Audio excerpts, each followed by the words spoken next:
আসসালামু আলাইকুম। আজকে চাকরির সংবাদ নিয়ে আসলাম। আহ, বিভিন্ন চাকরির সার্কুলার হয়েছে, আপনারা দেখে আবেদন করতে পারবেন। তো যারা এখনো দেখেন নাই, তো চলেন দেখে আসি। আহ, আজকে সার্কুলার হয়েছে 196 পদের বর্ডার গার্ড বাংলাদেশ বিজিবিতে নিয়োগ বিজ্ঞপ্তি। আমি প্রথমে শিরোনামগুলো বলে যাচ্ছি, পরে বিস্তারিত। তো একটু এগুলো তেমন একটা অফিসার পদে ব্র্যাক ব্যাংকে চাকরি, ঢাকা বাস র্যাপিড ট্রানজিট কোম্পানি, তারপরে মৎস্য প্রাণী সম্পদ মন্ত্রণালয়ের অধীনে মেরিন ফিশারিজ একাডেমিতে নিয়োগ বিজ্ঞপ্তি, আমফোর্ড ইন্টারন্যাশনাল ইউনিভার্সিটিতে নিয়োগ বিজ্ঞপ্তি। যাই হোক, এগুলো সরকারি না, তাই এই জন্য আমি এরকম বললাম না।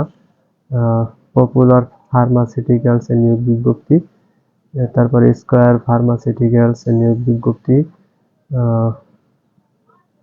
তো আমি একটু স্ক্রল করে দেখি। তো এই ছিল আজকের নিয়োগ বিজ্ঞপ্তি।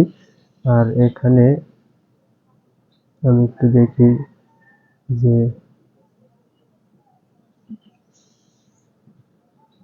চাকরির পত্রিকাটা একটু আজকে দেখি।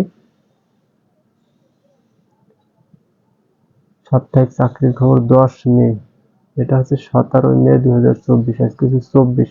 তো আজকেরটা এখনো তারা ছাড়ে নাই,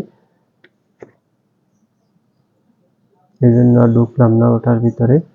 আমরা সরকারি চাকরির ভিতরে ঢুকবো, দেখি সরকারি চাকরিতে কি আছে। এটা তো আগেই বলছি আমি। পল্লী কর্মসহায়ক ফাউন্ডেশনের চাকরি, বন অধিদপ্তরের চাকরি, কৃষি নর্থ ইলেকট্রিসিটি সাপ্লাই কোম্পানিতে চাকরি, কৃষি তথ্য সার্ভিসে বিভিন্ন পদে চাকরি, অনেকগুলোই আছে।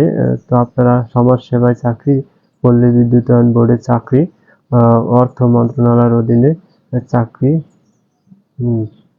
মানব পাচার অপরাধ দমন ট্রাইব্যুনাল চট্টগ্রাম এ বিভিন্ন পদে চাকরি, বাংলাদেশ ক্রীড়া শিক্ষা প্রতিষ্ঠানে চাকরি, বাংলাদেশ কম্পিউটার কাউন্সিল এর চাকরি।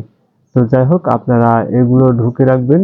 আর যাদের বিস্তারিত লাগবে, যে ভাই কমেন্ট করবেন, আমি তাদেরকে বিস্তারিত কমেন্ট বক্সে দিয়ে দিব। তো আশা করি এগুলো একটু সবাই দেখবেন। সবাইকে অসংখ্য ধন্যবাদ। ভালো থাকবেন, সুস্থ থাকবেন। আসসালামু আলাইকুম।